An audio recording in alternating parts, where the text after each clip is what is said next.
Business ఆడవాళ్ళకి ఓ చిట్కా భర్తపై పగ ఎలా తీర్చుకోవాలో చూపించడానికి వచ్చేస్తున్నారు Chammak Chandra along with his team. So let's welcome them. Kausalya సుప్రజా రామ పూర్వ సంధ్యా ప్రవర్తతే ఉత్తిష్ట నరశార్దూల. రేణుకా రేణుకా ఏమండి నేను బయటికి వెళ్ళాలి. చూసాయి అక్కడ పెట్టండి సోఫా దగ్గర. చూసంటే ఎక్కడ ఏం చేయలేదు. మర్చిపోయానండి. మర్చిపోయావా? అవునండి. మనసు మమత సీరియల్ ఎన్నింటికి వస్తుంది? సాయంత్రం 7:30కి వస్తుందండి. సీరియల్ టైమింగ్లు గుర్తుంటాయి కానీ మొగుడు పనులు మాత్రం గుర్తుండవే. 3 పూట్ల మొగుడు దెబ్బ తింటారు, మొగుడు పనులు మాత్రం మర్చిపోతారు. అది అలా ఉండాలి మొగుడు అంటే. నీ చీర కొంగుతో చూసిన ఎందుకు తుడుస్తున్నానో తెలుసా? గుర్తుంటుందని కాదు, సిగ్గొస్తుందని. బురదలో పంది బతుకుతుంది, నువ్వు బతుకుతున్నావే. రెండిటికి తేడా లేదు. నీకుందిలే. బురదలో పంది బతుకుతుంది, నువ్వు బతుకుతున్నావు. రెండింటికి తేడా లేదు.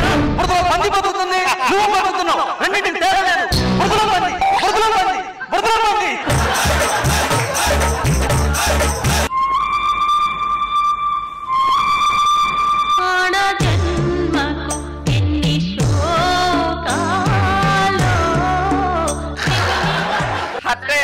రేణుకా ఏంటి మేనక? ఏం లేదక్క, ఫంక్షన్ కి వెళ్తున్నా. నీ పట్టు చీర ఉంటే ఇస్తావా? ఇస్తాను కానీ నాకు ఒక సాయం చేస్తావే? ఏంటా సహాయం?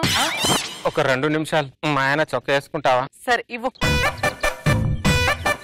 రేణుకా మీ అన్న చొక్క వేసుకున్నాను చూడు. అయిపోయింది. బురదలో పందికి నాకు తేడా లేదా? రాత్రైతే ఈ పంది పక్కన కదా నువ్వు పడుకున్నది.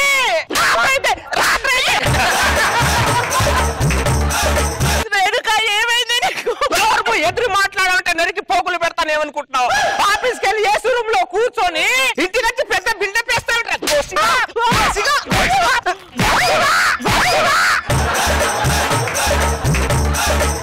ఏరా సినిమాలు తీసుకెళ్ళంటే బడ్జెట్ లేదంటావు, సీరియల్ చూస్తానంటే వద్దంటావు. సినిమాలు చూడక సీరియల్ చూడక చూడాలా? నోరు పోయి పూతి పూతి పూతి పగిలిపోతుంది ఏమనుకుంటావు? నీకు నీ ఆఫీస్ నుంచి ఇంటికి రాగానే నీ కాళ్ళకి నీళ్ళిచ్చి, నీకు తుడుచుకోవడానికి తుండిచ్చి, నా పక్కన పడుకోవడానికి చోటిచ్చి, తెల్లారగానే కాఫీ ఇచ్చి, ఇన్ని ఇచ్చి ఇచ్చి నా జీవితమే పుచ్చిపోయింది కదరా, పుచ్చిపోయింది కదరా. సలసల కాదు ఎర్రటి కావచ్చు. నేను చెప్తాను షట్టిపై షట్టిపై నిన్ను నేను మేనకనే నీ మొగుడు చొక్కా అదుకోలేను. పాపం బాగా ఫీల్ అయినట్టుంది. ఫీల్ అయితే ఫీల్ అయింది కానీ నాకు మాత్రం బరువు దిగింది.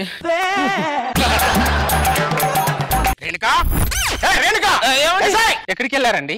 ఈ ఎంక్వైరీ స్కీమ్ అంటే మొగుడు దెబ్బ తిని పుట్టింటి గురించి ఆలోచించే మొహాలు మీరు మీరంటే నన్ను ప్రశ్నించేది. మొగుడింట్లో దీని పుట్టింటి గురించి ఆలోచించే మొట్టాలు మీరు మమ్మల్ని ప్రశ్నించేది. మొగుడింట్లో దీని పుట్టింటి గురించి ఆలోచించే మొట్టాలు మీరు మమ్మల్ని ప్రశ్నించేది.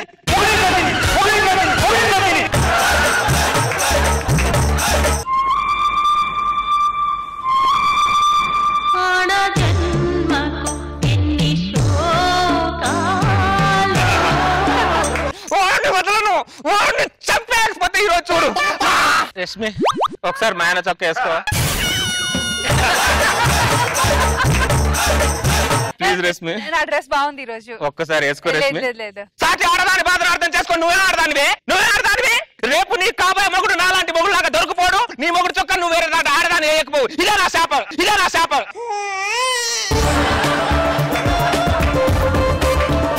అమ్మా కొంచెం అన్నమయ్యమ్మా. ఈ షర్ట్ వేసుకో, వేస్తా. ఆకలితో ఉన్న కాకి పిండాకుడు దొరికినట్టు నేను ఆకలిగా ఉంటే నువ్వు నాకు దొరికేవరా. ఒక్కసారి మా ఆయన చొక్కా వేసుకో. వేసుకో, తెలుస్తుంది అప్పుడు. వేసుకుంటా. చొక్కా వేసుకున్నానమ్మా.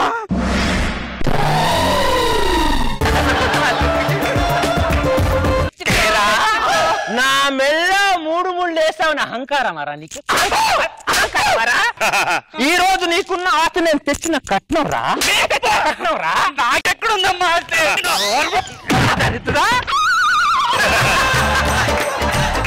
ఇలా కొడుతున్నావు నువ్వు. మొగుడనే పాత్రధారి, నా జీవితానికి సూత్రధారి. ఎన్ని సంవత్సరాలు భరించాలరా నీకు నేను? ఎన్ని రోజులు భరించాలరా? ఒక్క నిమిషం, నువ్వు నాన్ సింక్ లో ఉన్నావు, నేను నాన్ సింక్ లో ఉన్నా, కానీ సీన్ మాత్రం నాన్ సింక్ లో జరుగుతుంది. నీ మొగుడు కాదే, వాడు ముస్తాడు, వాడు వదిలేయ్. భార్య భర్తలు గొడవ మధ్యలో వచ్చావు అనుకో, తలకాయ పగిలిపోతుంది. ఏమనుకుంటున్నా?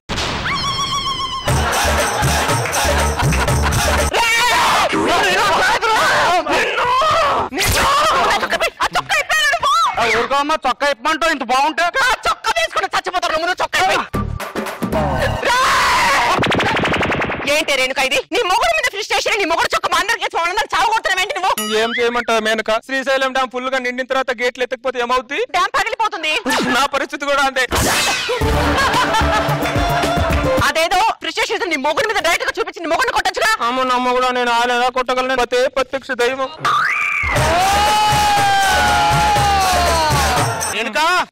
ఏమండి దున్నపోతు మొహం దానా, మొగుడు నిద్ర లేసి వచ్చాడు అంటే టీయో కాఫీ ఇవ్వాలని తెలియదంటే నీకు? మొహం చూడు, గవర్నమెంట్ హాస్పిటల్లో పిల్లలు ఎత్తిపోయే మొహంలో ఉందండి ఇది. నిన్ను కాదే, మీ అయ్యనాలే. నీ ఫ్రస్ట్రేషన్ మొత్తం నీ పిల్ల మీద చూపిస్తావు. అదేమో దాని ఫ్రస్ట్రేషన్ ని మాకు నీ చొక్కా వేసి మరి వాయగొడుతుంది తెలుసా ఇక్కడ. ఇది నిన్ను వాయిగొట్టిందా? నన్ను మాత్రమే కాదు, ఈ గల్లీలో ఉన్న వాళ్ళందరినీ వాయగొట్టింది అది. అవును, నన్ను కూడా కొట్టింది నీ చొక్కా వేసి. అదేందో చుక్కా వేసి కొడతారు అందరూ, నీ బెల్లమేమో చొక్కా వేసి కొడుతుంది. ఈ పనికి వాళ్ళని మిమ్మల్ని కొట్టిందంటే నేను నమ్మనా? నమ్మవా? ఒకసారి 3 చొక్కాలి. ఎందుకో? కనుక పెద్ద మనిషి 3 చొక్కాలి. సరే, ఇదిగో రేణుక, నీ 3 చొక్కాలు వేసుకున్నావు, ఒక్కసారి చూడు.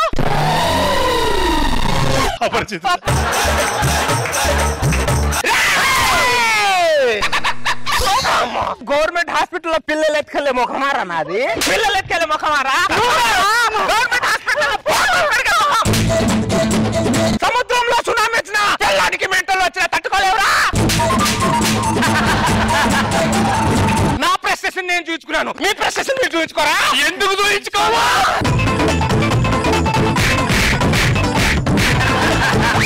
ఇంకొకసారి నువ్వు దాన్ని కొట్టావనుకో, మేమందరం కలిసి నేను కుక్కని కొట్టి కొడతాం. జాగ్రత్త.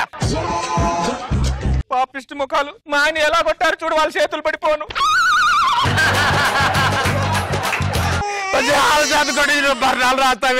ఈ స్కీమ్ ఏంటి? మీ ప్రెస్టేషన్ నా మీద చూపించారు, నేను నా ప్రెస్టేషన్ సమాజం మీద చూపించా. సమాజం ఊరుకుంటుందా?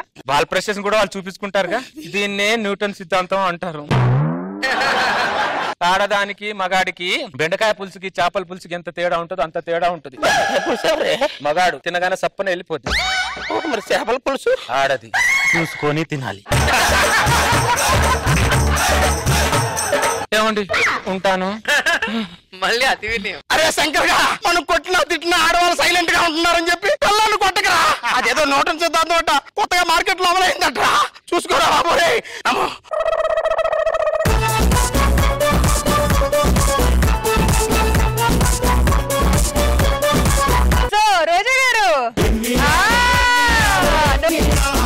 ఎంతసేపు భార్యలు తిట్టడం కొట్టడం, కొంతమందికి అదే పనిగా ఉంటారు తెలుసా. సో వాళ్ళ వైఫ్లు కూడా ఇలా యూజ్ చేస్తే న్యూటన్ సిద్ధాంతం బాగుంది, అందరూ బాగా చేశారు. బాబు సార్ బాగా చెప్పావు, కొత్తగా ఉంది ఐడియా, గొప్ప. నీతేం చెప్పావంటే మగవాడు బెండకాయ పులుసులు అంటాడు, మగవాడు బెండకాయ పులుసులు అంటాడు. సో డెఫినెట్ గా ఇది అందరూ ఫాలో అవ్వాల్సిన సిద్ధాంతం. చాలా బాగా చేసావు చంద్ర, నైస్ కిట్.